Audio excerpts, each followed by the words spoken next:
po natin ang mga serye ng ating pagsagot. Sa pagkakataong ito, ang atin naman pong i-defend ay yung sinasabi ng kapatid na Soriano. Pakinggan po ninyo ang sinabi nung tila nagsasabing di umano kontrahan daw ang kapatid na Soriano.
Ayan, so hinto po muna natin yung record So this was aired noong September 20, 2023 at ngayon nga po natin sasagutin.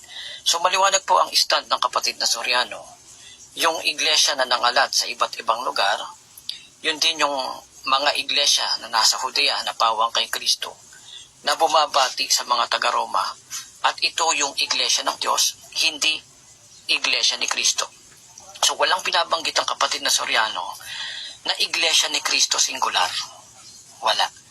Ngayon, tignan po ninyo kapag ililiwat na itong nag-content kay kapatid na Soriano, gagawin niyang singular para palitawing kontrahan ang sinasabi ng kapatid na Soriano. Pakinggan po ninyo yung ibababa po natin yung record.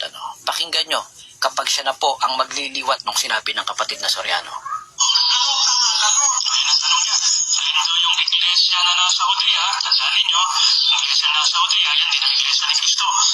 Ayan. So, ang sabi niya, nang iliwat na niya yung sinabi ng kapatid na Soriano, tandaan ninyo, alin daw yung iglesyang nasa Judea, tandaan nyo, iglesyang nasa Judea, yan din ang iglesia ni Kristo. Ulitin po natin, kung masyado kayong nabilisan, tignan po rin yung maigi, ulitin natin. Ayan. Yung iglesia na nasa Judea, tandaan ninyo, iglesia na nasa Judea, yan din ang iglesia ni Kristo. Ayun. So, nang iliwat na niya, ginawa niyang singular. Wala namang sinabing singular ang kapatid na Soriano. I-rewind pa natin yung kanyang sinabi. Uulitin niya uli yan, Ito.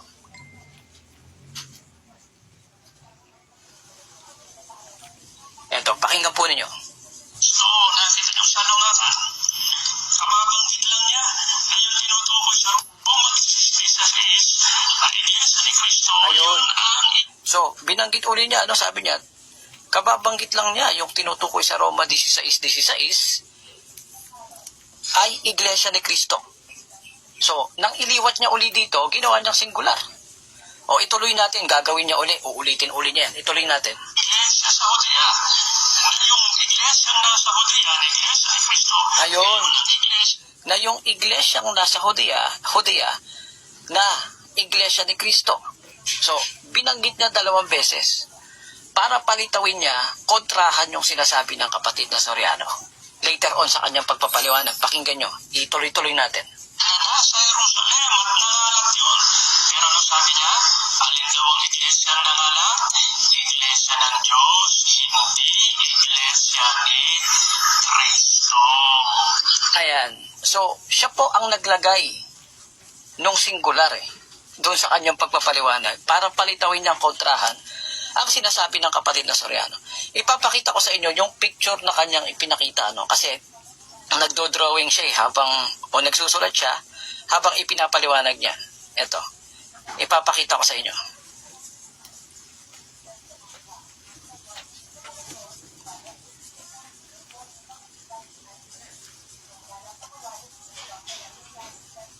Dito na lang sa picture, pinicturean kasi natin yung portion na yan Ito.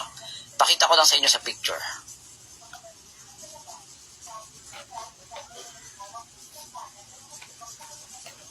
Ayan. Pinicturean nyo, ayan. O, pinicturean po natin. Ayan yung kanyang isinulat. Siya ang naglagay na singular eh. Di ba? Para palitawin niya, kukontrahin ng kapatid na Soriano sa huli yung kanyang sasabihin. Samantalang ikaw ang ginawa mong singular yung nasa 16 eh. Kaya papatunayan ko sa'yo, yung stand ng kapatid na Soriano, ganon. No? Ang ginawa mo lang, minanipula mo lang para palitawin mong kontra. Ito. I-rewind natin, yung sinabi ng kapatid na Soriano. Ito.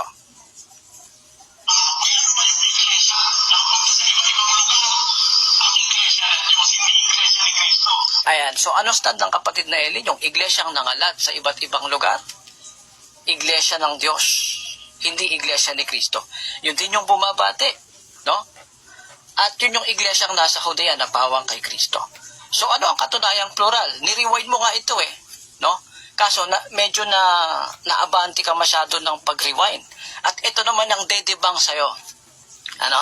Eto, tingnan mo. Pakinggan mo itong ni-rewind mo.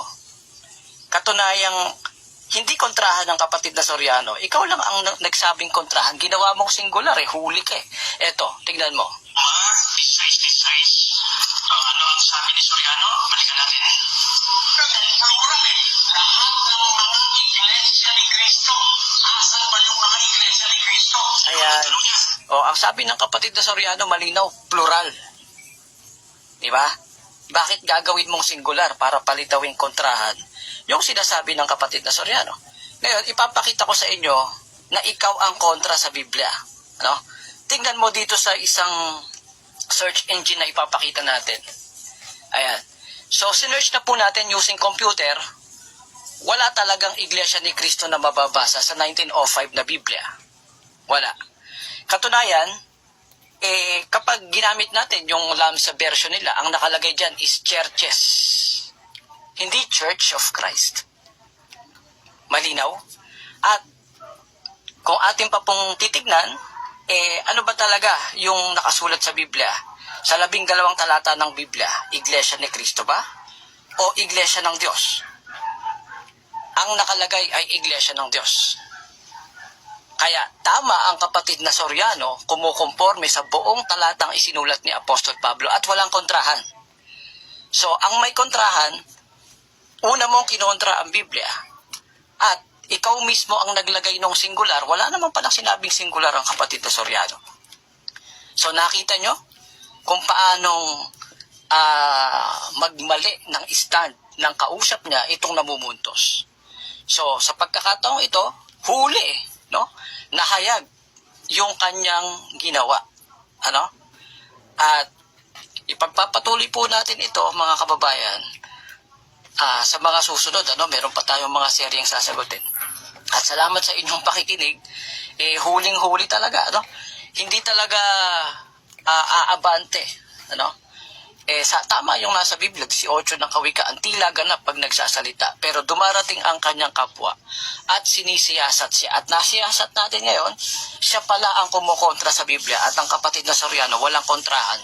Tama pa ang sinasabi. Ayan Iglesia ng Diyos talaga ang nasa 12 verses ng Biblia. Salamat sa Diyos sa pagkakataong ito at magandang araw sa inyong lahat.